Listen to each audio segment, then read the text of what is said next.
আজকের এপিসোডটা একটু অন্যরকম হতে চলেছে। এটি কোনো রাজনৈতিক বিষয়ক কথা নয়। গত 1 ফেব্রুয়ারি কেন্দ্র সরকারের 2026 বাজেটে আমরা সবাই কম বেশি জানি যে বাংলাকে কেন্দ্র সরকার কি কি সুবিধা দিয়েছে।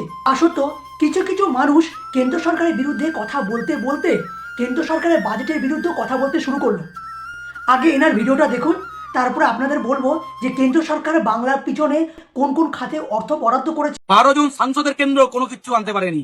লজ্জা, ধিক্কার, লজ্জা এবং ধিক্কার। বাংলা থেকে কয়লা, তেল, বন্দর সবকিছু লুটে নিয়ে যায়। বাংলা থেকে ট্যাক্স ওঠে বিহার ইউপির থেকে বেশি, কিন্তু বাংলায় কোনো কিচ্ছু দেয়নি। না কোনো নতুন রেল প্রজেক্ট, না কোনো ইউনিভার্সিটি, না কোনো ইনভেস্টমেন্টের প্রজেক্ট, না শিক্ষা, না স্বাস্থ্য, না দ্বিতীয় এমস এর ঘোষণা, না নিউ জলপাইগুড়িকে কেন্দ্র করে লোকাল ট্রেনের ঘোষণা, কোনো কিচ্ছু দেয়নি। পশ্চিমবঙ্গে 200টির বেশি ঐতিহ্যবাহী শিল্প ক্লাস্টারকে পুনরুজ্জীবিত করা হবে। ডানকুনি এবং সুরাটের মধ্যে পণ্যবাহী করিডোর তৈরি করা হবে। দিল্লি থেকে বারাণসী, বারাণসী থেকে শিলিগুড়ি হাই স্পিড রেল করিডোরের ঘোষণা করা হয়েছে।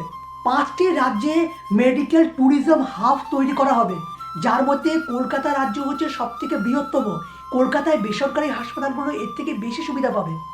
ভারতের প্রতিটা জেলায় একটি করে মেয়েদের হোস্টেল নির্মাণ করা হবে, যা বিজ্ঞান বিভাগ, কলা বিভাগ বেশি জোর দেওয়া হচ্ছে। দুর্গাপুরে একটা শিল্প করিডোর তৈরি করা হবে। পূর্ব ভারতের পর্যটন কেন্দ্রগুলির জন্য 4000 ই-বাস ব্যবস্থা করা হয়েছে। সেই রাজ্যগুলির মধ্যে পশ্চিমবঙ্গে বেশি লাভবান হবে।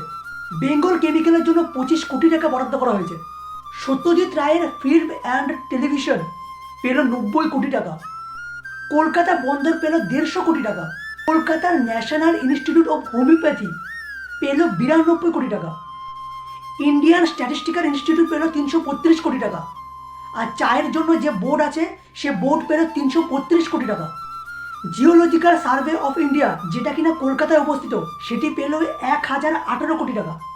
Variable energy of cyclone centre, যেটা কিনা কলকাতায় অবস্থিত, 486 কোটি টাকা বরাদ্দ করা হয়েছে। কলকাতায় মেট্রো স্টেশনের জন্য 2886 কোটি টাকা বরাদ্দ করা হয়েছে। পশ্চিমবাংলার জন্য এত টাকা অর্থ বরাদ্দ করার পরেও আপনি কি এখনো বলবেন যে কেন্দ্র সরকার বাংলার জন্য কিচ্ছু করেনি? মিথ্যা কথা বলে বলে মানুষকে আর কতটা অন্ধকারে রাখবেন? রাজনীতি করুন, কিন্তু মিথ্যা কথা বলে নয়। সাধারণ মানুষকে সঠিক কথাটা জানিয়ে রাজনীতি করুন।